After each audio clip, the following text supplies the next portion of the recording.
Hey everybody, Motorport59 here. I don't know if you've heard the news out of Portland yet about what happened last night when a white guy, pulled over to help someone that a bunch of BLM people, a bunch of black people were attacking. He stopped to try to help, and they threw him down, made him sit on the curb while they ransacked his pickup, went through it, throwing crap out, and he had at least one female of them. I haven't seen any video of it yet. They haven't been showing any video. And there is video, but mainstream media isn't showing it. And YouTube and Facebook aren't allowing it to be shown. There are a couple of websites. One of them is the Tatum Club or something like that. If you Google it, you'll probably find it.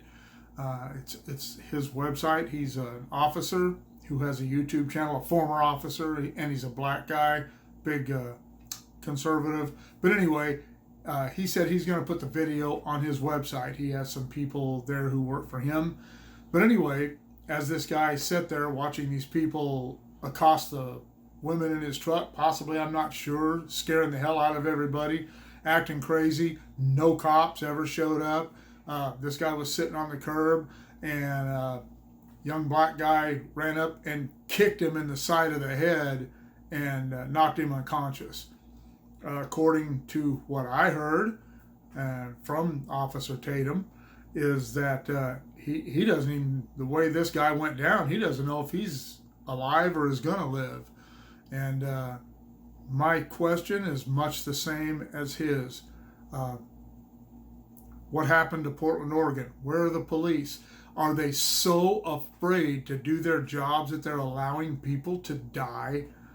Are they so afraid to do their jobs and patrol these problem areas that they are willing to allow this kind of thing to happen? And where is the leadership in Portland?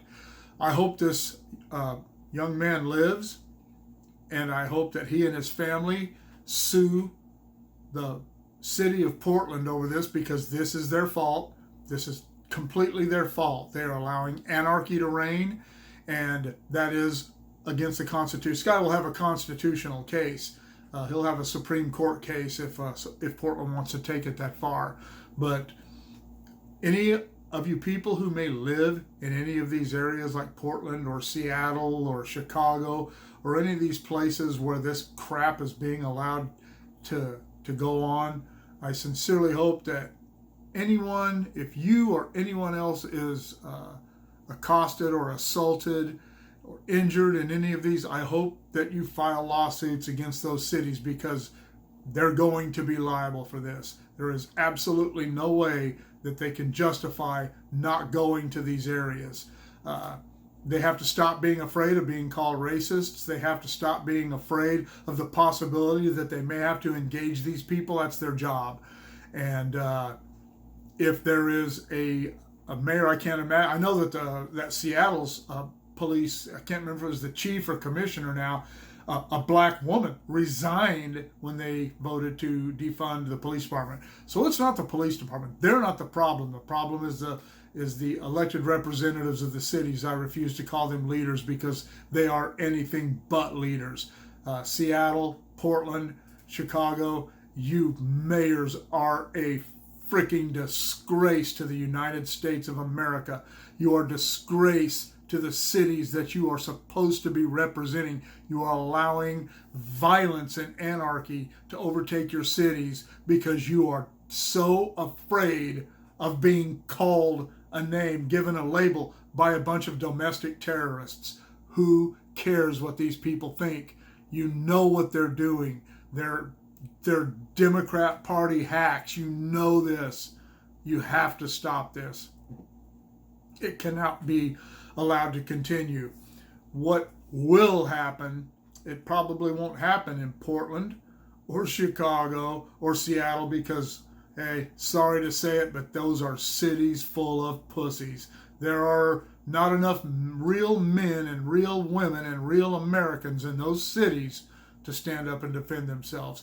You become so used to your Starbucks and all the other liberal amenities in those cities, the gun laws and everything that exist in those places. Even though Washington is a carry state, I don't know that Seattle's a carry city, but those cities have always been liberal havens, and it has destroyed them. So this is going to lead to people beginning to fight each other with weapons. The BLM people, the Antifa people, they appear to like to hit people with sticks and throw rocks and objects and stuff. But what's going to happen is they're going to do that to the wrong carload of people. People are going to start, in my opinion, are going to start driving through those areas hoping something like that happens, and they're going to get out and start shooting people. And they're not going to care if it's men or women. They're not going to care if they're black or white. They're just going to start shooting people. And it's going to escalate from there. And it is 100% the fault of the American progressive left. That's whose fault this is. And when this country is burning in flames from a civil war, everybody who supported them, who has lost family members, friends, homes, businesses, everybody who loses in that, because everybody loses when that kind of thing happens. When a civil war happens, everyone loses. And those people who supported these idiot terrorists now can look back on that and be proud of themselves. They can tell their kids how great a person they were by supporting Black Lives Matter and Antifa and all these other idiot domestic terrorist groups that the mainstream media continues to refuse to call them as such, and to the idiots in the Democrat Party who continue to support these people. Hey, if you're in BLM and Antifa, you're not being supported by the Democrat Party. You're supporting the Democrat Party. They don't care about your cause. They don't care about your color. They don't care about your sexual orientation or anything else. All they care about is votes and power. And if you want to continue to be a stooge for them, by all means, go ahead. And history will remember you as a bunch of idiots. That's what the conservatives think of you right now. Certainly what I think of you. And if you support that, in my opinion, you're an idiot too. You're not worthy of my friendship or my company. But anyway, Portland is going to go down in flames if something doesn't happen here, and Seattle is going to be right behind it. What do you think? Leave in the comments below. Shoot me an email at motopoet59@gmail.com. Like, share, subscribe. Click on the bell if you want to be notified of future content. I'll see y'all later.